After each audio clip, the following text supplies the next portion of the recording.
It has been a year since I made this video. And 2 years since I made the article that it derives from. And for once, I actually have some great news to bear from this horrible company. The one bad decision Evil Epic has finally decided to at least partially amend. If you visit the old Unreal website or even the Unreal Tournament website, you will discover that half of the Unreal game Anthology has been restored, with Epic Games granting old Unreal the sacred task to preserve them on Internet Archive. Currently those games are two of the most critical titles, Unreal Gold and the 1999 Unreal Tournament, as well as a secondary title, Unreal 2, The Awakening. Sans Unreal 2, in fact, the link on the site just turned out to be a waste of time as the downloads do not provide direct access to the game, just patches for it and sound support for OpenAL. Both of the critical games are currently available for download if you have not yet acquired them before delisting since December 2023. This circumstance has led to some theories I have about Evil Epic on how they can repair the damage they have inflicted upon the gaming community and thus upgrade Epic from the reputation status of evil and into something more tenable, or tolerable, hence the creation of this video. Currently, Evil Epic has already committed several negative actions against the gamers as well as the game developers throughout the 2010s all the way to present time, ever since being partially purchased by Tencent, to that dogshit excuse for a game store ever existing, I am looking at you Epic Game Store, and finally to that bloated Rhino shit that is their latest engine. However, highlighting those problems might overextend this video and take forever to research and dive into. I do not wish to do that. I would instead narrow it down to the most important unethical actions, the ones that matter the most and can also be undone, starting from the easily resolvable to the hardly resolvable. There are currently 3 major problems from Evil Epic.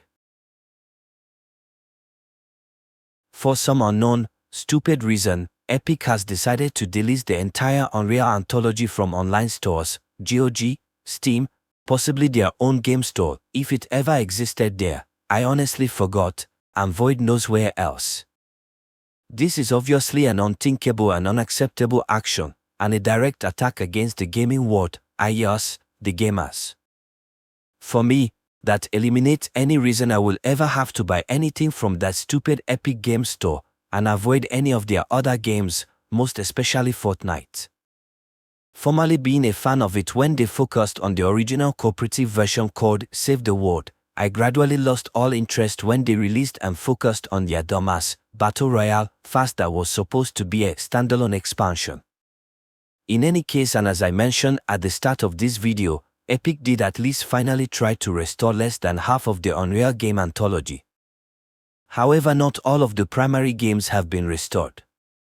Only 2/3 of them, both critical games, have been restored, but we still require the sole major game, Unreal Tournament 2004. Before I discuss the reparations, let us first look into all of these games listed here. Unreal. The very game that started everything, and the first critical primary game.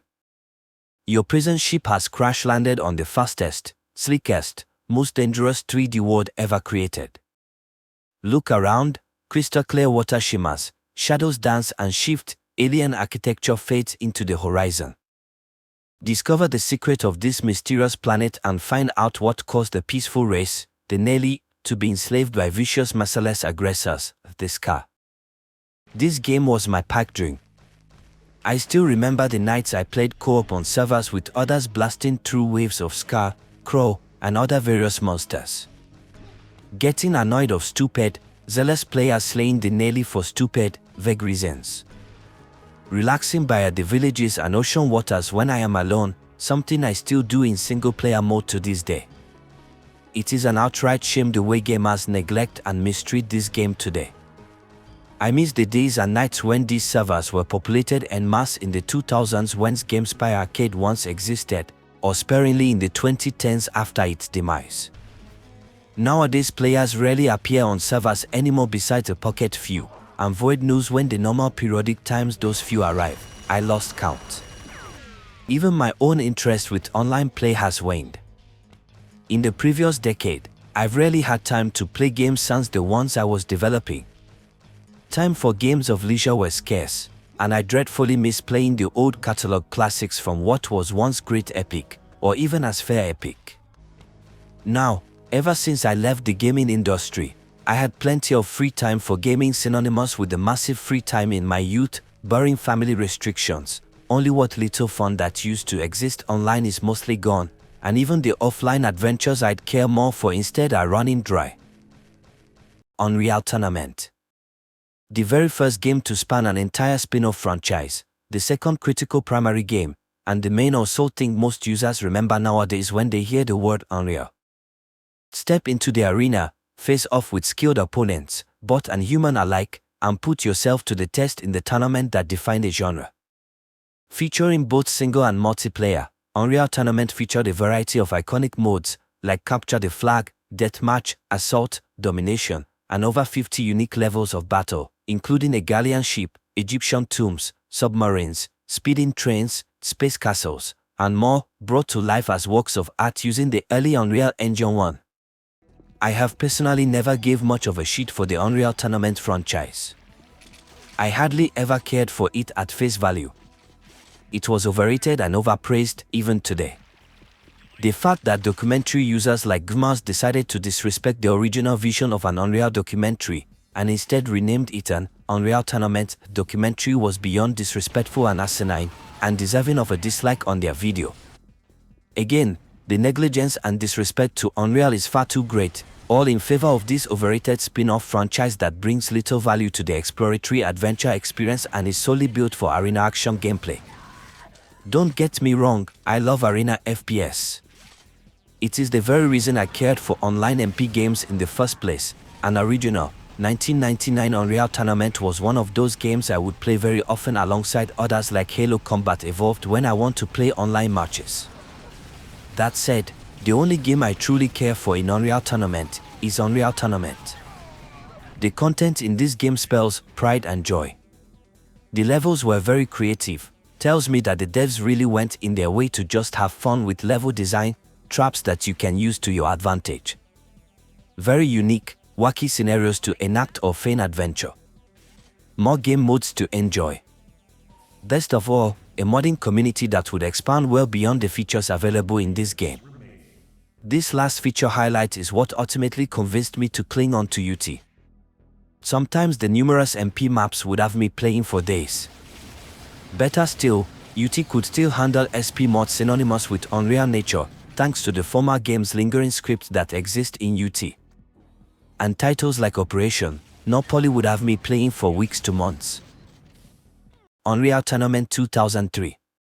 Mining companies have been running smaller matches to channel aggression, but now the Leandry Mining Corporation established a professional league, which quickly proves to be an extremely lucrative way of public entertainment.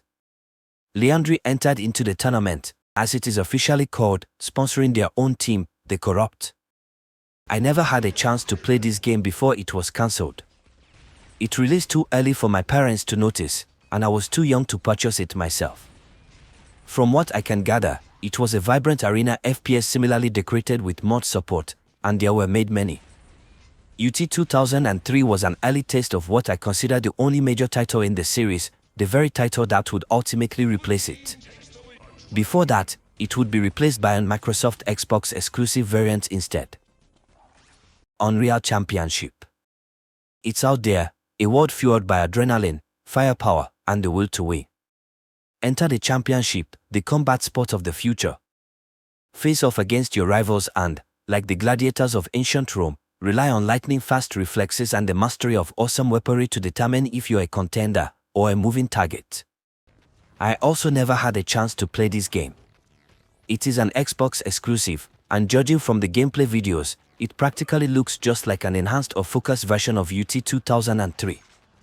Correct me if I am wrong. Unreal 2: The Awakening.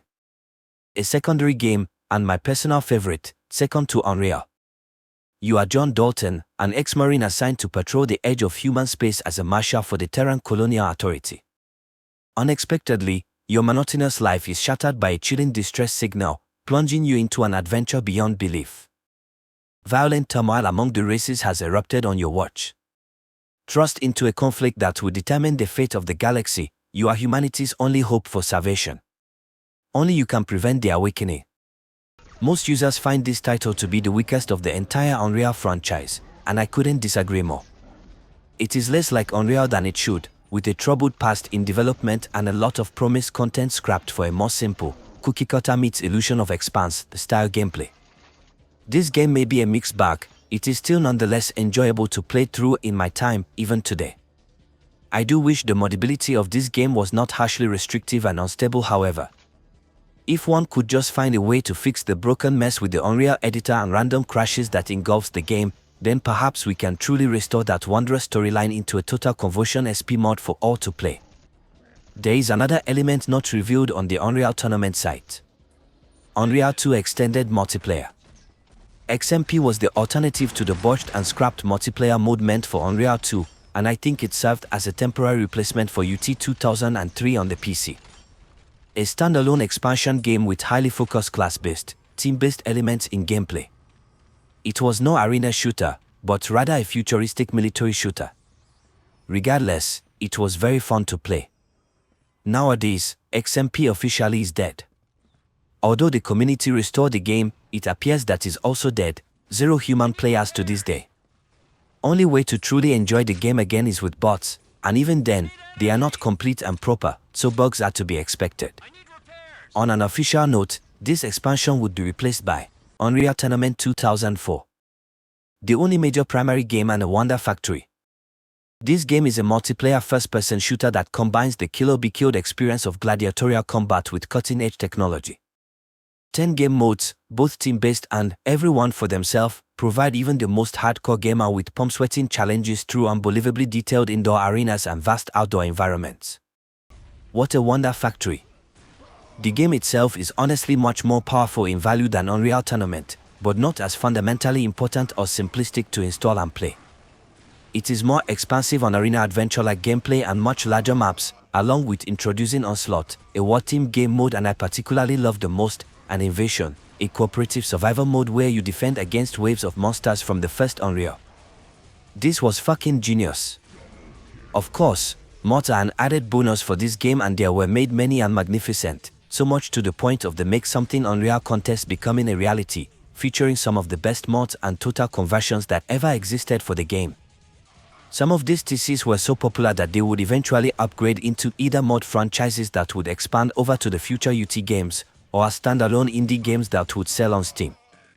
Examples of these are Hanako, Honor and Blade, Alien Swarm, and Killing Floor.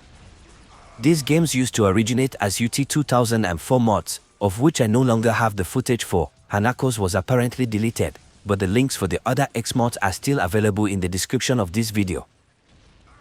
Unreal Championship 2, The Liandry Conflict. A very special tertiary game and the only one of its kind. This game enhances both single and multiplayer gameplay, including all new player acrobatics, third-person camera mode, vehicles, and intense melee abilities.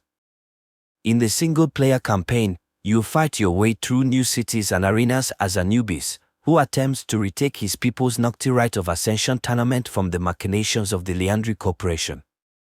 This was no ordinary UT game. The second to exclusively release for the Xbox, it would be the very first to have a proper single-player story mode rather than some set of tiers to compete, and the gameplay is very special.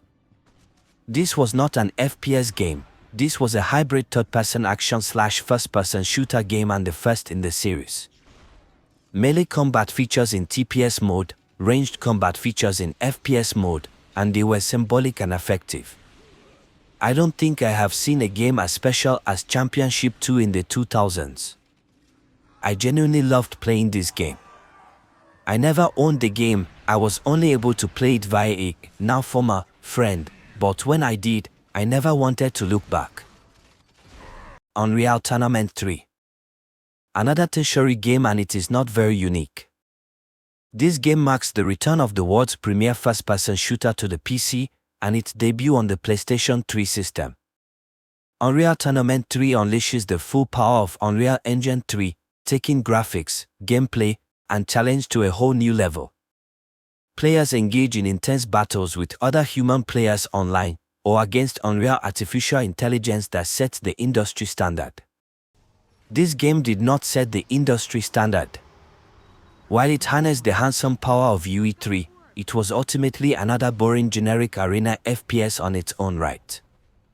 It does bring back the best features from UT 2004, like Onslaught, which is actually better now, and the single-player mode also has an interesting story mode now. And very little more. Instead, the sole special element of this game is the mod support. There are plenty of mods similarly as long as those from UT 2004, and of course make something Unreal Contest returned. Some of these best mods and TCs saw greener pastures, and most have become indie games. Renegade X, The Ball, Prometheus, Angels Falls Fast. These TCs would go on to prosper, selling well or decently via online stores, or in the case of Renegade X, a game that remained free even as an indie, would be downloaded and played periodically to this day. It was the prominence and reigning success of this mod and the community of UT3 that helped inspire Fair Epic to release UE3 as a free-to-use engine for indie devs, allowing the newcomers and amateurs like myself to dive into the scene and make our own games, under the title of the Unreal Development Kit.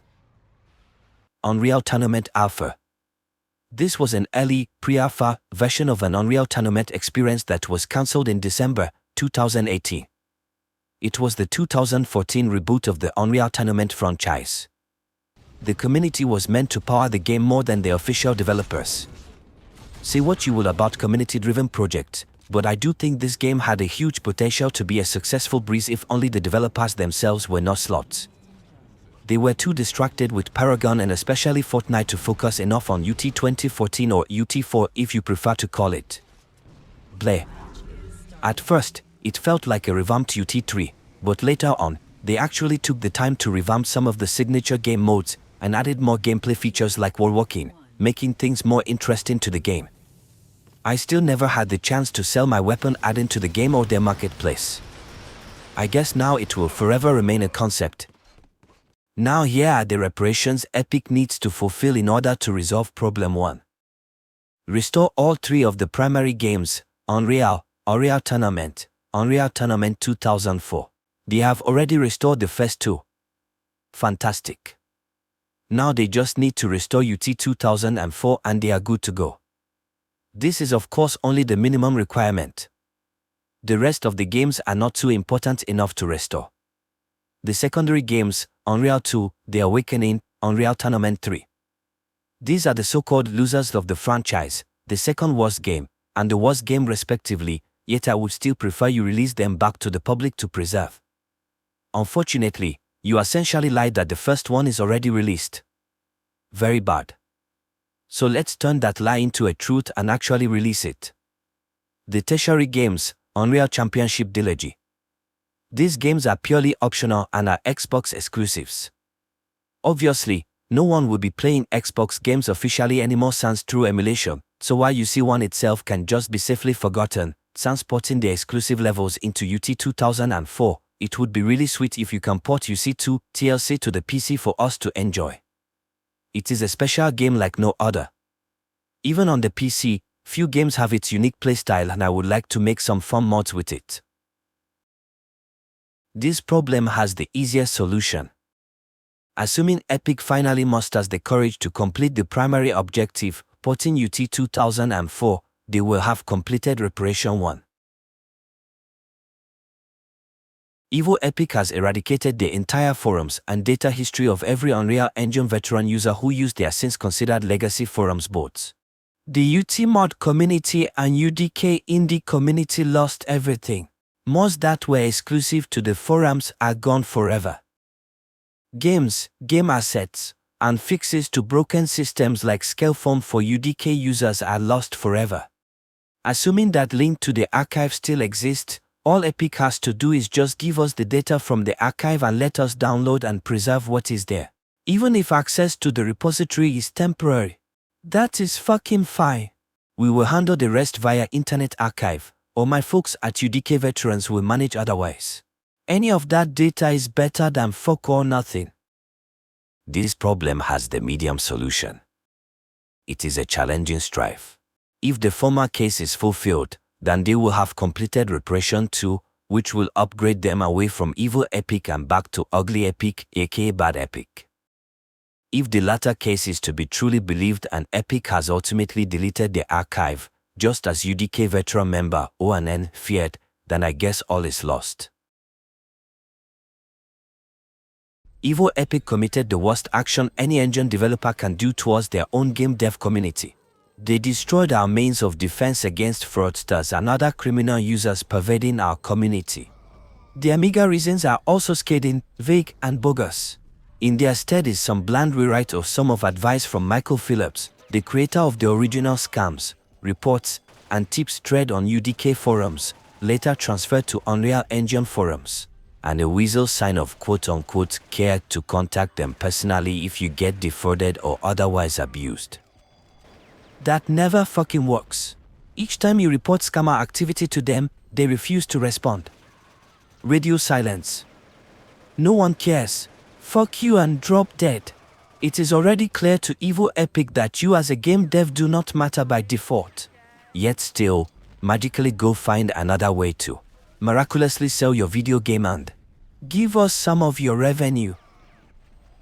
This was the ultimate final fuck you to my face that finally convinced me that the Epic I once loved and cared for is truly gone and is now an evil, soulless, mega corporate abomination that deserves none of my respect, money, time, nor leniency.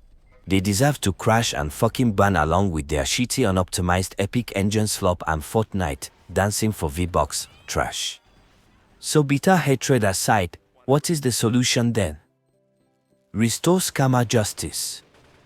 Why yes, just provide a proper means of which we can report unethical or criminal actions and warn other freelance of these scripts, before they terrorize and demoralize any more of us honest working game developers from ever making another game or trusting another stupid so-called quote-unquote developer ever again.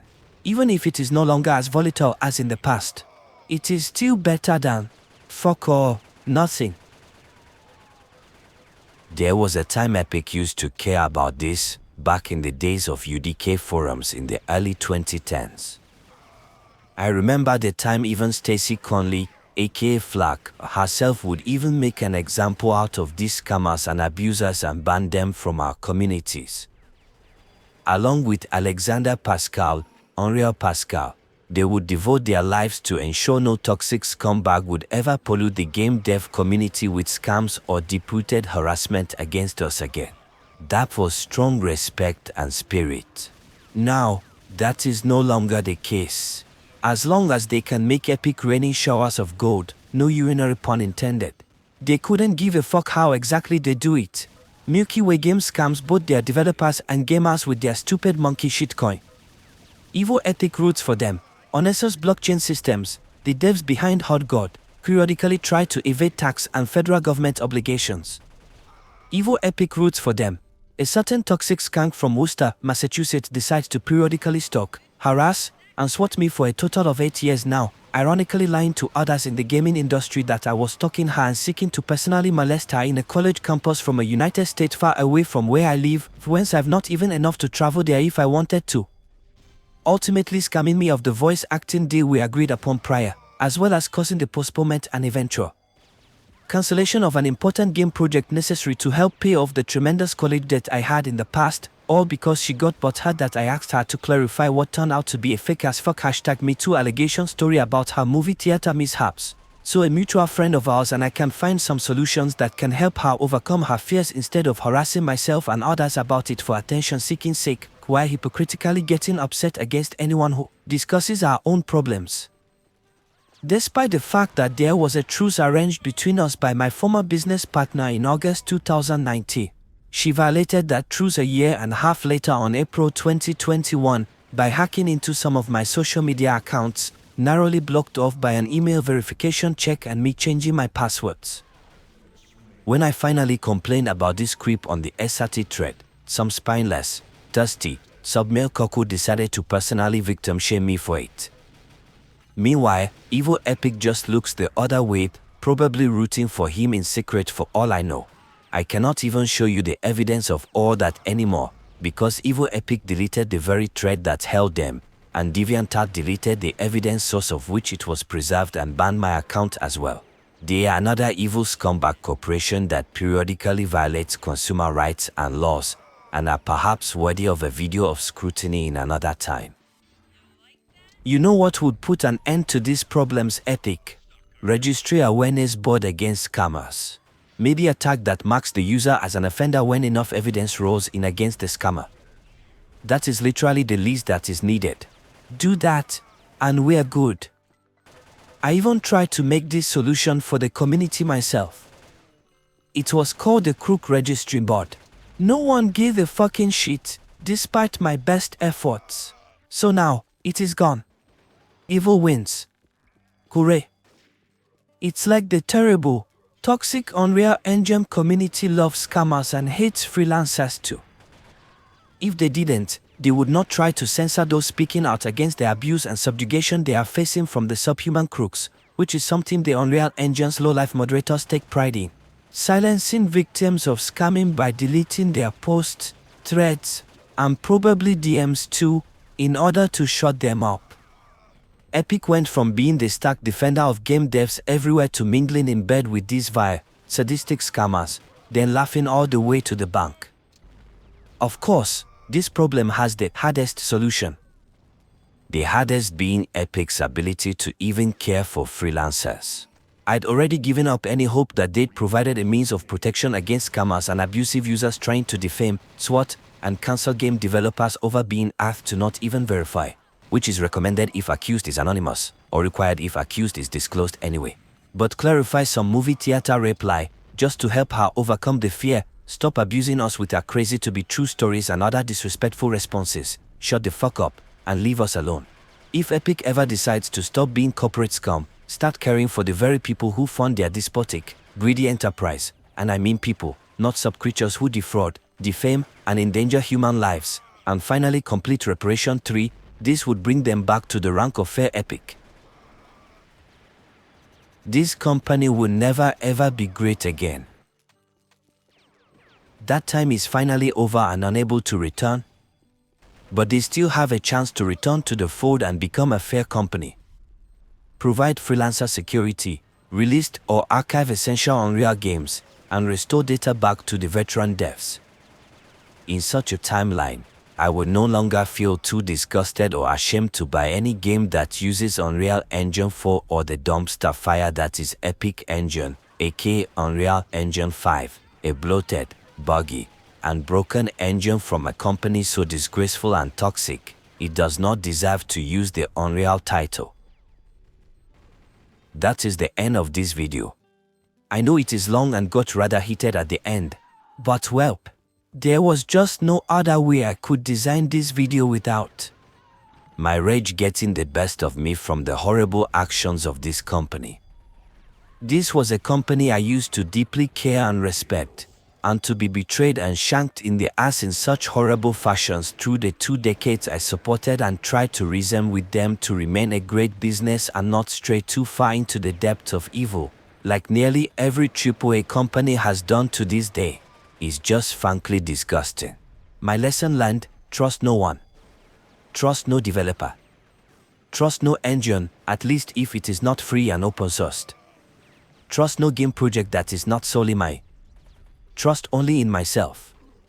Force engines only, and fork them to ensure it stays mine, in case the engine devs go rogue and pervert the engine's future.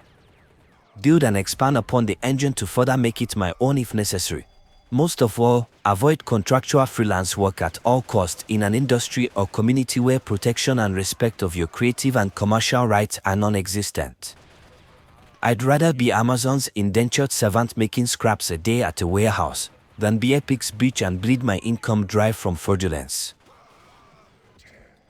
Until Epic Games changes their ways for good.